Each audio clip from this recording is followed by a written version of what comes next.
Figure it out. Hello, this is Adam Koralik from Figured Out Productions. The following video is a video of some kind, and I hope you enjoy it.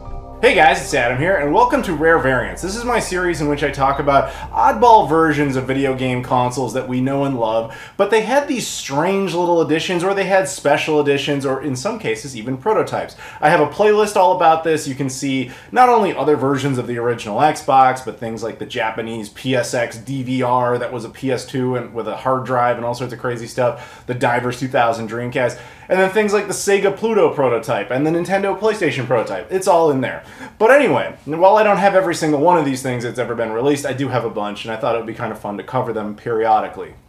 Today, I decided I wanted to talk about this, the Halo Special Edition Original Xbox. Now, I'll take it out of the bag here. I promise this was just to prove that it was in a bag, which will make more sense towards the end. But here we go. Ooh, look at it. It's all shiny and nice. Basically, so when it comes to the original Xbox, there was a whole bunch of different versions of this console in Japan and Europe and in North America. Key choice of words, though, is North America. See, almost every special edition of this console ever released in North America was just Canada. They got the Blue Bell edition, which I did a video on. They have the Crystal edition. They even had a different version of this console with the green theme. Europe got a bunch of different ones. Japan got crazy different ones. But for some reason, in the United States, this was it. We had the stock regular one and this. This was the only limited edition original Xbox ever sold at retail in the United States. Now, to be fair, there were a bunch of contest prize ones, but some of those are so comically limited, like the Atari one where there was only one made, the Hulk one where there was like 5. The best known one is probably the Mountain Dew one, which I've actually done a video on. That one I do have. But those were never sold at retail. They were basically contest prizes. This is the only one you could ever just go into a store and buy.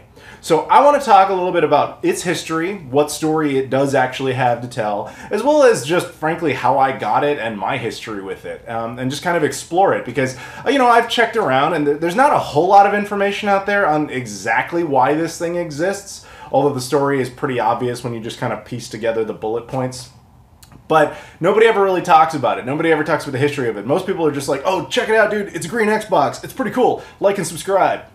No, let's talk about it. Why not? Let's have some more fun. So basically, here's the story with this thing. The original production of these things seemed to have started around January of 2004. We know based on some of the models, actually, you know, they have the release, they have the construction date on the bottom of the console, and that's the earliest I've ever seen is January 2004. They actually came out in mid-March 2004 and was obviously themed as the Halo Edition. Using this green, you know, plastic theme with this black jewel there on the front, and also, of course, sporting that little sexy Halo logo there on the front saying Halo Special Edition. In addition to that, it got its own unique controller that was the same color pattern, says Halo in the center. They replaced the standard jewel with one that says Halo, which incidentally they did not do on this, but kind of there might be a reason for that. And then they packed in the first Halo game. Now you have to remember, because a lot of people point this out, they're like, how come it wasn't the Halo 2 edition? Well, that's just timing. So the thing was, Halo 2 didn't drop until November of 2004. And for those who don't know, Halo 2 was the most successful game ever released on that console financially and probably by any other metric. But it was also the only time in the entire history of the original Xbox that the original Xbox ever yielded a profit. You may not know this, but that console actually cost Microsoft $4.4 billion. They were in the red $4.4 billion by the time they wrapped up this console. It lost money every single month, with one exception, November 2004 for Halo 2. Now, what does it have to do with this? Well, it's just a bit of a precursor to what would come.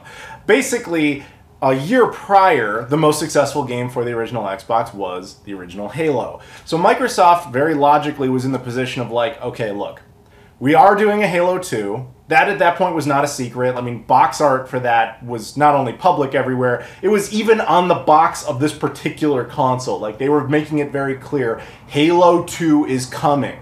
But because they knew it was coming, they also realized this was kind of their last chance to make any real money off of the first Halo game, at least, you know, at that point in time. So they wanted to sell as many units as possible and really just amp up the hype for Halo 2, because as soon as Halo 2 was out, this game would essentially be completely irrelevant. So it's the last chance to milk that. So the most obvious thing to do was to say, okay, Halo is the thing that is making people buy an original Xbox, and it's also the only game we've got that actually has like a super fan base. So if we do a special edition console, then we can get new people in and be like, hey, you've heard about this Halo thing, right? Forget the PlayStation, forget the GameCube, forget the Dreamcast, forget all that. Come get an original Xbox and get the Halo. Get it all together. And look, we even got a special pretty green Halo one. It's going to be awesome. Trust me, you're going to love Halo. Halo, Halo! That's really seemed to be the motive behind it. And then at the same time, you have the super fans of Halo who are like, dude, bruh, I need to get the special Halo Edition Xbox because I just have this wussy regular Xbox now. This thing's garbage. I need to get the special Master Chief Edition Xbox. Look at it. It looks like Master Chief, bro. I need it. I think that was really what they were kind of hoping for. But here's the dirty little secret behind the motivation of this color scheme. It's not based on Master Chief.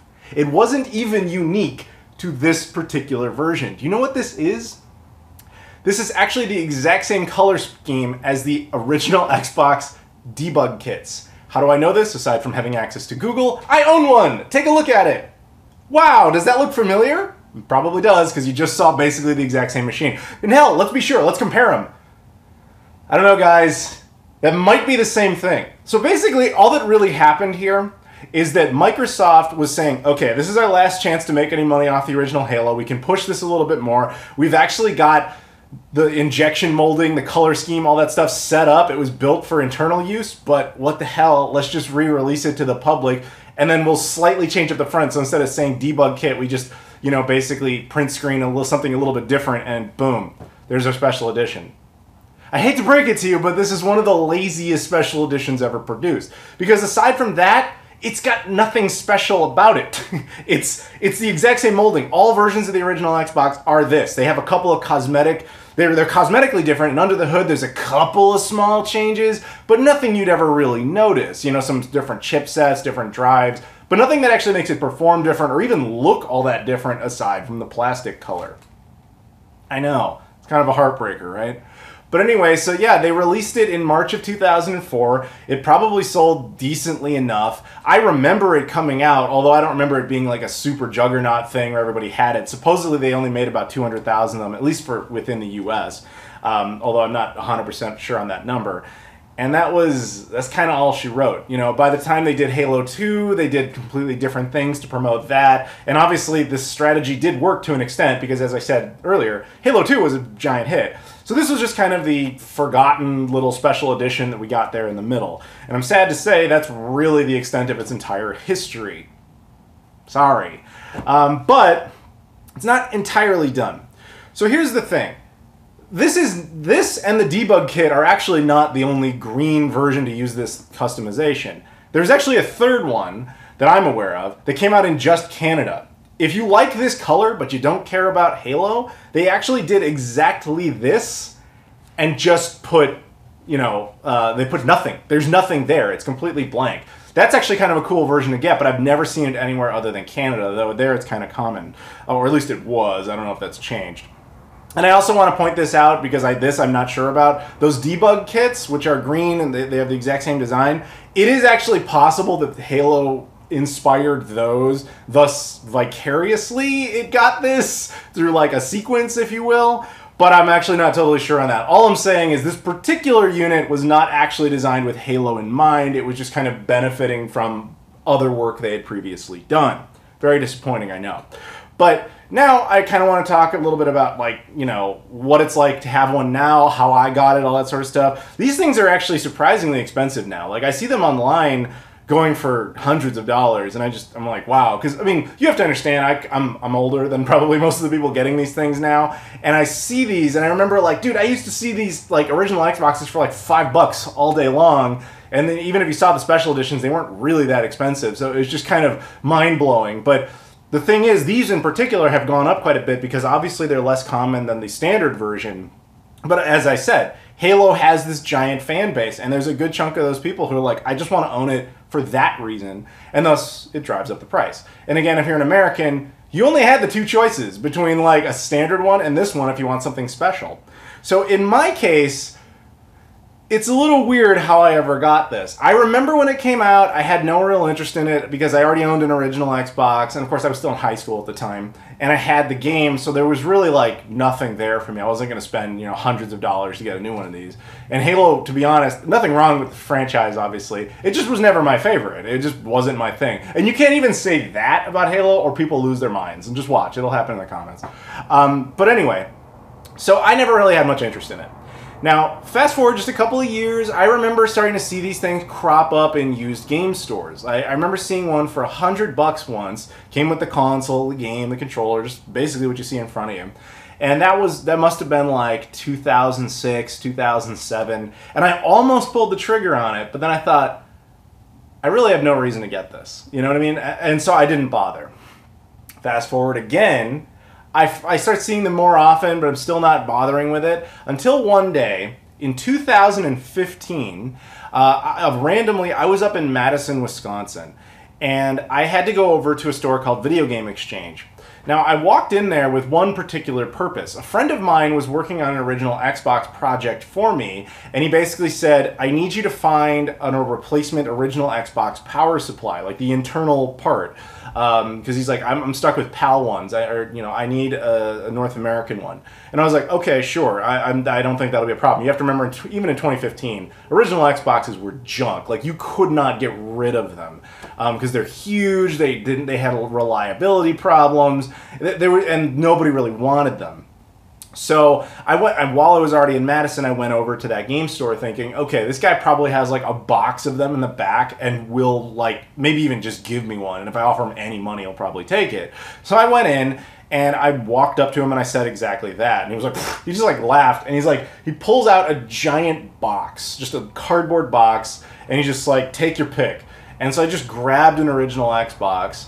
And I was like, okay, a standard black one, beat up, not in good shape. But again, I only wanted the power supply. And I even said, like, you don't have just the power supply? He's like, no. He's like, it's not. He's like, I'll give you the console. And I was like, okay, so how much do you want for it? He's like, would you give me $5? And I was like, if it powers up, like, all you gotta do is plug in. If it powers up, I'll give you $5 because I don't need it to work. And he's like, deal. So we plugged it in. It booted up. As far as like power, we didn't even hook it up to a TV. I was like, okay, good. I'm good to go. So I take it over to the register.